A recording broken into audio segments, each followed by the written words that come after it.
Hello everyone. Last class के अंदर हमने फर्टिलाइजेशन पढ़ लिया था एंथोसिरोस के अंदर। आज हम पढ़ेंगे कि फर्टिलाइजेशन के बाद जो जाइगोट बनता है उसका जर्मिनेशन कैसे होता है। फर्टिलाइजेशन में कैसे हुआ था कि एंथ्रोजॉइड्स एंथ्रीडियम से निकलने के बाद जो कीमोटैक्टिक सिग्नल आर्चिगोनियम से रिलीज होता है, जो रसायनवर्ती क्रिया होती है, उसके थ्रू एग से फ्यूज़ होते हैं और जो जाइगोट बनता है वो धीरे धीरे करके पूरी ही वेंटर पोजिशन को यहाँ पर देखिए, इसमें जब फ्यूज़ होंगे तो ये जाइगोट इस पूरी ही वेंटर को कवर कर लेगा और एक लार्ज साइज़ की जाइगोट का फॉर्मेशन करेगा। अब इस जाइगोट के अंदर आपको जो डिवीज़न है वहाँ पर एक स्पेशल पॉइंट आता है, उसे याद रखना, उसे नोट कर लीजिए कि जितने भी ब्रायोफाइट्स पढ़ेंगे, चाहे लोअर पढ़िए चाहे हायर पढ़िए, उसमें आपको जो फर्स्ट डिवीज़न होगा इस जाइगोट के अंदर वो आपको कैसा दिखेगा, वो आपको ट्रांसवर्स दिखेगा। ट्रांसवर्स का मतलब अनुप्रस्थ विभाजन होगा, जिससे कि दो सेल्स बनेंगी हॉरिजेंटली। लेकिन यहाँ पर यानी एंथोसिरोस के अंदर जो फर्स्ट डिवीज़न है जाइगोट के अंदर वो वर्टिकल होता है, उससे दो सेल्स तो बनती हैं लेकिन वो वर्टिकली अरेंज्ड हैं, ठीक है, इस तरह से। और ये दो सेल्स में अब जब सेकंड डिवीज़न होगा वो ट्रांसवर्स होगा, लेकिन वो भी कैसा होगा, अनइक्वल होगा, जिससे कि यहाँ पर ये 4 सेल्स का फॉर्मेशन होगा। जो लोअर वाली 2 सेल्स हैं ये स्मॉल होंगी साइज़ में और जो अपर वाली 2 सेल्स हैं ये लार्ज होंगी साइज़ में। अब यहाँ पर कुछ बातें ध्यान रखिएगा कि आपको कहीं कुछ स्पीसीज़ में, एंथोसिरोस की कुछ स्पीसीज़ में ये मिलेगा नोटेड कि ये जो लोअर वाली सेल्स हैं ये फुट का फॉर्मेशन करेंगी और अपर वाली सेल्स कैप्सूल एंड सीटा का फॉर्मेशन करेंगी। और एंथोसिरोस की कुछ स्पीसीज़ के अंदर आपको ऐसा दिखेगा कि जो लोअर वाली सेल्स हैं ये फुट और सीटा बनाएंगे और अपर वाली सेल्स सिर्फ और सिर्फ कैप्सूल बनाएगा। और कहीं पर यानी कि जनरली अगर हम बात करें तो आपको सीधा से दिखेगा कि जो ये अपर वाली सेल्स हैं, ये अपर वाली सेल्स फिर से एक ट्रांसवर्स डिवीज़न करेंगी, जिससे कि यहाँ पे 3 सेल्स फॉर्मेशन होगा, यानी 3 लेयर फॉर्मेशन होंगी। इनमें से जो लोअर वाली लेयर है, ये जो लोअर वाली सेल्स की लेयर है ये फुट इनिशियल का काम करेगी, यानी कि फुट का फॉर्मेशन करेगी आगे जाकर। जो मिडल वाली सेल्स हैं ये सीटा इनिशियल का काम करेगी, आगे जाके सीटा का फॉर्मेशन करेंगे। Capsule cells capsule initial capsule का फॉर्मेशन करेंगी। अब इन फुट इनिशियल के अंदर बहुत सारे वर्टिकल एंड ट्रांसवर्स डिवीज़न होंगे हर प्लेन में, जिससे कि एक बल्बस फुट का फॉर्मेशन होगा। बल्बस यानी कि ऐसे फूले हुए स्ट्रक्चर, एक एकदम पल्फी फुट का फॉर्मेशन होगा जो कि एंकर करके रखेगा इस स्पोरोफाइट को गैमेटोफाइट से। ये सीटा की सेल्स, ये इस एंथोसिरोस का एक स्पेशल करेक्टर था। ये सीटा यहाँ पर मेरिस्टेमेटिक नेचर का होता है। ये क्या करता है, इसकी ग्रोथ करवाता है, उसकी लेंथ बढ़ाने में हेल्प करता है, जिसके कारण आपको हॉर्नवर्ड्स में जो वो उनका स्पोरोफाइट होता है 2 to 3 सेंटीमीटर का दिखाई देता है। तो यहाँ पर सीटा मेरिस्टेमेटिक होगा नेचर में, ये यंग से लेके, ये यंग स्टेज है और ये है इसकी मैच्योर स्टेज, यहाँ तक आपको ये सीटा हमेशा मेरिस्टेमेटिक नेचर का दिखेगा और इसको इलोंगेट करता रहेगा, यानी कि इसको ये इसकी लेंथ को इंक्रीज करता रहेगा। अब यहाँ पर जो कैप्सूल की सेल्स हैं, यानी जो कैप्सूल इनिशियल है, इनके अंदर फिर से एक ट्रांसवर्स डिवीज़न होगा, जिससे कि यहाँ पे 8 सेल्स बन गई, ठीक है, 2 टायर बन गए 4 सेल्स के। अब यहाँ पर पॉइंट ये है कि यहाँ पर इन सेल के अंदर एक पेरिक्लाइनल डिवीज़न हुआ, जिससे कि क्या हुआ, एम्फीथीशियम एंड एंडोथीशियम बना। करेक्टर सब कुछ आपको जो लोअर मार्केंशिया और रिक्सिया पढ़े आपने उन्हीं की तरह है, लेकिन स्पेशल फीचर यहाँ पे एक ये था कि यहाँ पे जो डिवीज़न हुआ था वो वर्टिकल हुआ था। और सेकंड आपको जो स्पेशल करेक्टर जो बाकियों से इन्हें अलग बना रहा है वो ये है कि इनके अंदर जब पेरिक्लाइनल डिवीज़न हुआ तो एंडोथीशियम और एम्फीथीशियम बना। तो आपने जो लोअर ब्रायोफाइट्स पढ़े थे उसमें आपने पढ़ा था कि इन एंडोथीशियम से स्पोर्स बनते थे रिक्सिया के अंदर, और मार्केंशिया के अंदर इन्हीं एंडोथीशियम से स्पोर्स और इलेटर्स बनते थे। लेकिन यहाँ पर इस एंडोथीशियम से क्या बनेगा, इस एंडोथीशियम से एक स्टेराइल इंटरनल स्ट्रक्चर बनेगा जिसे बोलते हैं कॉल्यूमेला, जो कि एंथोसिरोस का स्पेशल करेक्टर है। ये कॉल्यूमेला क्या काम करता है, ये कॉल्यूमेला आप ऐसा मान लीजिए कि अगर आपको इरेक्टली मतलब आपको खड़े होना है, तो अगर आपको खड़ा होना है तो उसके लिए आपको किसी ना किसी सहारे की ज़रूरत होती है। तो ये कॉल्यूमेला एक तरह से इनको सहारा प्रदान कर रहा है, इनको मैकेनिकल स्ट्रेंथ प्रोवाइड कर रहा है बीच में, इसलिए ये मिडल में एकदम प्रेजेंट रहता है। तो ये कॉल्यूमेला स्टेराइल सेल्स हैं और ये स्टेराइल सेल्स से बनता है, जो कि इस स्पोरोफाइट को इरेक्टली खड़े होने के लिए, यानी कि इरेक्टली ग्रोथ करने के लिए हेल्प करता है। ये उन्हें प्रोवाइड कर रहा है एक बेस। ये कॉल्यूमेला बनेगा एंडोथीसियम से, ठीक है। अब बाकी जब एंडोथीसियम से कॉल्यूमेला बन गया तो जो स्पोर्स बनने हैं, अब जैकेट बनने हैं, यहाँ पे इलेटर्स बनने, वो कहाँ बनेंगे।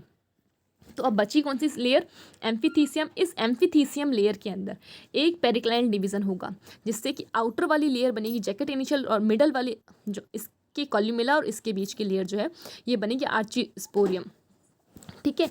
आर्चीस्पोरियम इनिशियल। अब ये जो जैकेट इनिशियल है इसके अंदर और बहुत सारे पेरिक्लाइनल डिवीज़न होंगे, यानी कि 2 to 3 पेरिक्लाइनल डिवीज़न होंगे, क्योंकि इसके स्पोरोफाइट के अंदर आपको 3 to 4 लेयर जैकेट सेल्स का फॉर्म जैकेट दिखती है, यानी जैकेट की लेयर जो होती है थिकनेस वो 3 to 4 सेल्स होती है, ठीक है। तो क्या होगा, इस एम्फिथीशियम के अंदर एक पेरिक्लाइनल डिवीजन होगा जिससे जैकेट इनिशियल एंड आर्चीस्पोरियम इनिशियल बनेगी। जैकेट इनिशियल के अंदर फर्दर डिवीजन होंगे पेरिक्लाइनल, जिससे कि 3 to 4 लेयर थिक जैकेट का फॉर्मेशन होगा। आउटर वाली को एपिडर्मिस कहेंगे जिसके अंदर स्टोमेटा प्रेजेंट होते हैं, और सबसे इनर लेयर के अंदर क्लोरोप्लास्ट प्रेजेंट होगा। और अब बात करते हैं आर्चीस्पोरियम की, ठीक है। इस आर्चीस्पोरियम के अंदर बहुत सारे डिवीज़न होंगे हर प्लेन में, जिससे कि मल्टी सेल्स ये आपको स्ट्रक्चर दिखाई देगा। इस मल्टी सेल्स स्ट्रक्चर के अंदर कुछ सेल्स क्या बन जाएंगी, कुछ सेल्स करेंगी स्पोर मदर सेल की तरह बिहेव, और कुछ सेल्स करेंगी इलेटर मदर सेल्स की तरह बिहेव। यहाँ पर एक पॉइंट और ध्यान रखना है, जो स्पेशल पॉइंट यहाँ पे आएगा कि यहाँ पर इलेटर मदर सेल्स जरूर बनेंगी, इलेटर्स भी बनेंगे, लेकिन वो स्यूडो इलेटर्स होंगे। स्यूडो इलेटर्स का मीनिंग ये होता है कि उनके अंदर थिकनिंग नहीं होती है, जैसा कि आपने मार्किनशिया के अंदर देखा था कि आपको जो इलेटर्स दिख रहे थे, आप जो प्लेजियोकाज्मा में देखेंगे वहाँ पर आपको इलेटर्स में स्पाइरल थिकनिंग दिखेगी। ये स्पाइरल थिकनिंग क्या करती है, ये स्पाइरल थिकनिंग उनको प्रोवाइड कर रही है कि वो अपने आप को मूव आउट कर पाएँ, यानी कि वो जब मॉइस्चर कंटेन करता है, वो एक तरह से हाइग्रोस्कोपिक होते हैं नेचर में, ताकि वो उनके लिब्रेशन में, स्पोर्ट्स के लिब्रेशन में हेल्प करते हैं। सो यहाँ पर जो इलेटर्स होते हैं वो स्यूडो इलेटर्स होते हैं, वहाँ पे स्पाइरल थिकनिंग नहीं होती, यानी कि उनकी जो इनर वॉल है वो क्लीन होती है। आपको आगे बता देंगे ये। तो यहाँ पर क्या होगा कि ये जो आर्चीस्पोरियम है, इस आर्चीस्पोरियम से कुछ डिवाइड होंगी, जैसे कि कुछ सेल्स जब मल्टी सेल्स बन जाएगा तो कुछ स्पोर मदर सेल की तरह बिहेव करेंगे, कुछ इलेटर मदर सेल की तरह। स्पोर मदर सेल, एक स्पोर मदर सेल से के अंदर मियोसिस डिवीजन होगा, यानी कि मियोटिक डिवीजन होगा, अर्धसूत्री विभाजन होगा, जिससे कि एक स्पोर मदर सेल 4 स्पोर्स का फॉर्मेशन करेंगे, स्पोर टेट्राड का फॉर्मेशन करेंगे, जो कि आपस में अरेंज रहेंगे, चिपके हुए रहेंगे, टेट्राहाइड्रली अरेंज रहेंगे। तो इसे आप यहाँ देख सकते हैं कि देखिए ये है आर्चीस्पोरियम सेल, ठीक है। ये आर्चीस्पोरियम सेल के अंदर डिवीज़न होंगे बहुत सारे, जिससे कि मल्टी सेल्स बन गई यहाँ पे। इनमें से कुछ सेल्स स्पोर मदर सेल्स की तरह बिहेव करें। ये देखिए यहाँ पे आपको ये दिख रहा होगा कि कुछ सेल्स, ये जो सेल्स हैं ये राउंड राउंड सी, ये वाली, ये कुछ सेल्स क्या करती हैं, स्पोर मदर सेल की तरह बिहेव करती हैं। और कुछ सेल्स ये जो मिडल की है लाइनिंग इनके बीच में, ये देखिए ये लाइन, ये लाइनिंग किसकी तरह बिहेव कर रही है, ये लाइनिंग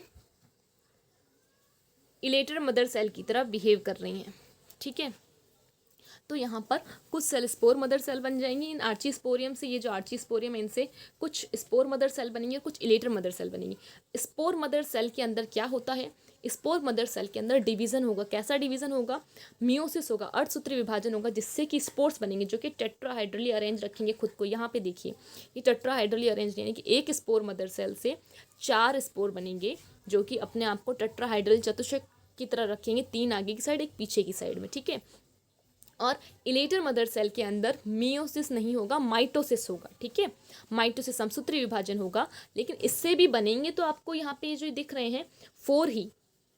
एक इलेटर मदर सेल के अंदर जब माइटोसिस होगा, माइटोटिकली डिवाइड होगी, तो 4 स्पोर बनेंगे, 4 इलेटर सेल्स बनेंगी, और ये इलेटर सेल्स अपने आप को इस तरह से अरेंज रखेंगी, और फिर ये बीच में से इस तरह से ब्रेकआउट होके, यानी कि एक लेयर का या इस तरह से डिवाइड हो सकती हैं कि एक सेल्स का, 2 सेल्स का, किसी भी तरह से ये अपने आप को ब्रेकआउट होके ये स्यूडो इलेटर्स का फॉर्मेशन करेंगी।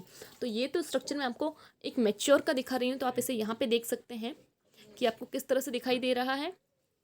तो देखिए ये जो इलेटर्स हैं, ये जो स्पोर्स हैं, ये spore mother cells, in round वाले से स्पोर मदर सेल से स्पोर बने, जो कि टेट्राहाइड्रल अरेंज थे, जो कि आगे जाकर अगर फ्री होते हैं तो ये इस तरह से आपको राउंड राउंड दिखते हैं। इलेटर्स भी 4 प्रेजेंट थे, यानी कि जो माइटोसिस से बने थे, और ये भी अरेंज आगे निकल कर इस तरह से दिखते हैं, स्यूडो इलेटर्स बनते हैं।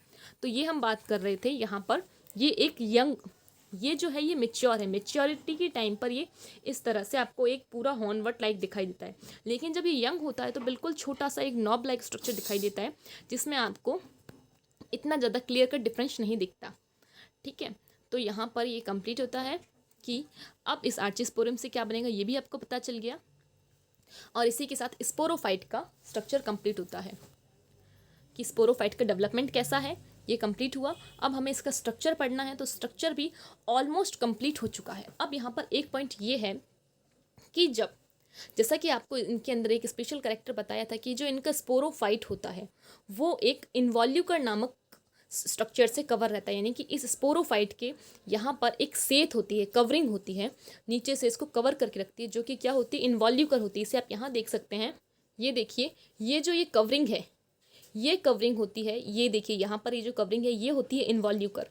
ये इन्वॉल्यूकर किससे बनता है, ये इन्वॉल्यूकर कुछ तो इस जो स्पोरोफाइट है इसकी जो फुट की सेल्स हैं वो, और कुछ गैमेटोफिटिक थैलस की सेल्स मिलकर, यानी फुट और गैमेटोफिटिक थैलस की सेल्स मिलकर क्या करती हैं, इन्वॉल्यूकर का फॉर्मेशन करती हैं, जो कि स्पोरोफाइट की जो लोअर वाली साइड है उसे कवर करके रखता है। सो आपको एक यंग स्पोरोफाइट में इस तरह से स्ट्रक्चर दिखेंगे। स्पोर और इलेटर्स डिफ्रेंशिएटेड नहीं दिखेंगे, लेकिन जब वो मेच्योर होगा तब आपको इस तरह से उसमें अलग अलग रीजन दिखेंगे। ये अलग अलग रीजन के अंदर आपको जो लोअर मोस्ट रीजन है वहाँ पर फुट दिखेगा, और फुट यानी कि जो लोअर मोस्ट रीजन है यहाँ पर आपको ये इन्वॉल्यूकर दिख रहा है जैसे कवर करके रखे है। ये है मेरिस्टेमेटिक रीजन सीटा, और ये है फुट। इसके अपर साइड में जाएंगे तो आपको इसी तरह से ये है 4 लेयर्ड जैकेट, जिसमें से आउटर के पास में स्टोमेटा होंगे और इनर के पास में क्लोरोप्लास्ट होगा। यहाँ पे आर्चिस्पोरियम सेल्स हैं। ये आर्चिस्पोरियम सेल्स अभी तक डिफ्रेंशिएटेड नहीं हैं spore mother cell, elater mother cell में, और बीच में इनके है ये कॉल्यूमेला। जब आप और थोड़ा ऊपर जाएंगे तब आपको और अच्छे से डिफ्रेंशिएशन दिखेगा। यहाँ पर इनकी एपिडर्मिस और जो इनर लेयर है यानी जैकेट सेल्स और अच्छे से डेवलप होंगी, और यहाँ पर जो आर्चिस्पोरियम है अब ये भी डिफ्रेंशिएटेड हो जाएंगी spore mother cell and elater mother cell में। कॉल्यूमेला एज इट इज़ ही रह रही है। हाँ, एक पॉइंट और यहाँ पर कि जब आप यंग स्पोरोफाइट को देखते हैं तो इसके अंदर जो कॉल्यूमेला है ये 4 सेल्ड मिलती है, यानी कि ये जो लाइनें हैं आपको 4 दिख रही हैं, ठीक है। लेकिन आप मैच्योर के अंदर देखेंगे तो आपको 16 सेल्ड कॉल्यूमेला दिखाई देती है। ये 16 सेल्ड स्टेज होती है, यानी कि इसके अंदर जो ये ओवरऑल थिकनिंग होती है कॉल्यूमेला की वो 16 सेल्ड होती है। अब यहाँ पर आप जब थोड़ा और ऊपर जाएंगे तब आपको ये स्पोर मदर सेल और इलेटर मदर सेल इस तरह से डिफ्रेंशिएटेड दिखेंगे, जिसमें इलेटर मदर सेल से इलेटर्स बनेंगे और स्पोर मदर सेल से स्पोर टेट्राहाइड्रली अरेंज्ड। अपने आपस में ये इलेटर्स भी चिपके हैं 4 और स्पोर्स भी चिपके हैं। जब आप बिल्कुल ऊपर साइड में जाएंगे तो ये आपको इस तरह से लिबरेटेड फॉर्म में दिखेंगे, मतलब ये फ्री फॉर्म में दिखेंगे। स्पोर्स भी 4 की अपने आप को एक दूसरे से अलग अलग रखेंगे और इलेटर्स भी एक दूसरे से अलग अलग रखेंगे। लेकिन यहाँ पे जो आपको दिखाई देता है यहाँ पर कैसे होते हैं, ये स्यूडो इलेटर्स होते हैं। तो ये इनका है टीएस का पोजिशन, ये आपने अपने प्रैक्टिकल बुक में भी बनाया होगा, तो इसे आप यहाँ से देख सकते हैं। ये है इलेटर मदर सेल्स, ये है स्पोर मदर सेल्स, ये है इनकी जैकेट। यहाँ पर देखिए ये है गार्ड सेल, क्योंकि इनके अंदर एपिडर्मिस के अंदर स्टोमेटा प्रेजेंट होते हैं, तो यहाँ पे आपको दिख जाएंगे कि ये है इनका स्टोमेटा। ये है स्पोर टेट्राहाइड्रली अरेंज्ड है। यहाँ पर ये वाली पोजीशन है स्पोर टेट्राहाइड्रली, ये कॉल्यूमेला है 16 सेल्ड, ये स्पोर हैं टेट्राहाइड्रली अरेंज्ड, ये इलेटर्स टेट्राहाइड्रली अरेंज्ड। जब इनमें ब्रेक डाउन होगा तो ये 2 to 3 सेल या 1 सेल के इलेटर्स बनेंगे, और ये बनेंगे स्पोर्स एक दूसरे से अलग होकर हैप्लॉइड स्पोर्स का फॉर्मेशन होगा। लेकिन इलेटर्स कैसे होंगे, इलेटर्स डिप्लॉयड ही होंगे। सब कुछ इस स्पोरोफाइट के अंदर डिप्लॉयड होगा, सिर्फ और सिर्फ स्पोर्स को छोड़ के। हाँ, एक पॉइंट और कि यहाँ पर इलेटर्स के अंदर थिकनिंग नहीं होगी, वो आप इसे ऐसे समझ हैं कि ये जो इलेटर्स हैं ये आपको इस तरह से दिखाई देंगे, लेकिन इनकी जो इनर वॉल है ये बिल्कुल स्मूथ होगी, इसके अंदर आपको कोई भी थिकनिंग नहीं दिखाई देगी, ये बिल्कुल आपको इस तरह से फील्ड कंडीशन में दिखेगी। तो आप इसे सीधा सा ऐसे समझ सकते हैं कि आपको इस तरह से इनके अंदर इलेटर्स ऐसे मिलेंगे, जो कि कैसे होंगे, जो डिप्लॉयड होंगे नेचर में, बनेंगे माइटोसिस से। तो यहाँ पे ये इलेटर्स हैं, इन्हें इसलिए स्यूडो इलेटर्स कहते हैं, ठीक है। तो स्यूडो इलेटर्स क्यों कहते हैं, क्योंकि इनके अंदर स्पाइरल थिकनिंग नहीं होती है। सो ये स्ट्रक्चर कंप्लीट होता है, स्पोरोफाइट का स्ट्रक्चर भी कंप्लीट होता है, डेवलपमेंट भी कंप्लीट हुआ। अब जब ये स्पोर्स बन जाएंगे तब इनका क्या होगा, लिब्रेशन होगा। वो लिब्रेशन कैसे होता है और देन जर्मिनेट कैसे करते हैं, ये सब हम नेक्स्ट क्लास में पढ़ेंगे।